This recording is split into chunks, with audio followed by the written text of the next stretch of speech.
Allez-y. Vous avez pas peur. Bonjour.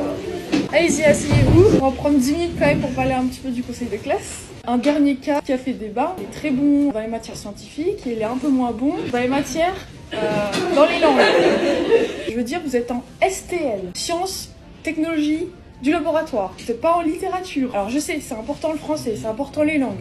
Ça c'est clair et net. Mais ne pas mettre soit les encouragements, soit les compliments, soit les félicitations pour quelqu'un qui a presque 13 de moyenne générale et limite 14-15 de moyenne en sciences, et quelqu'un qui a plus de difficultés, qui a pas forcément la moyenne générale, on lui met les encouragements, je suis pas d'accord. Pas du tout. Alors je suis d'accord pour la personne qui a pour l'encourager, etc. Mais je suis pas d'accord que la personne qui a pratiquement 15 de moyenne n'ait rien. Moi je suis très contente de votre classe, très satisfaite. Il faut garder cette entraide, garder aussi cette motivation et cette curiosité, parce que vous êtes quand même une classe, selon moi, qui est assez exceptionnelle, faut le dire. Moi je me rappelle encore, quand j'étais en primaire, la maîtresse elle avait dit c'est la meilleure classe que j'ai jamais eue, faut le dire. Donc souvenez-vous de cette classe, souvenez-vous de cette effervescence tout au long de votre parcours, que ce soit au niveau étudiant, professionnel.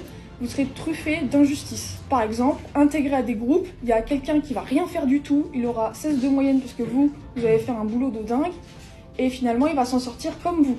Mais en soi, bon, après sur le marché du travail, etc., on voit les différences, mais vous serez truffé d'injustice. Aussi, par exemple, en tant qu'étudiant, j'étais hyper perfectionniste. Une personne qui était dans un groupe qui a dû apprendre le texte par cœur, que c'est tout le reste qui a fait le travail. Elle a eu 13 de moyenne, et moi, je vais avoir 14, 15 ou 16 de moyenne.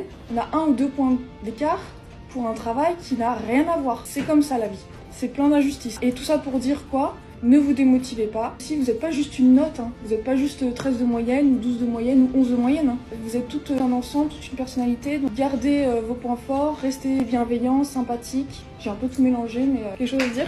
Merci. Voilà.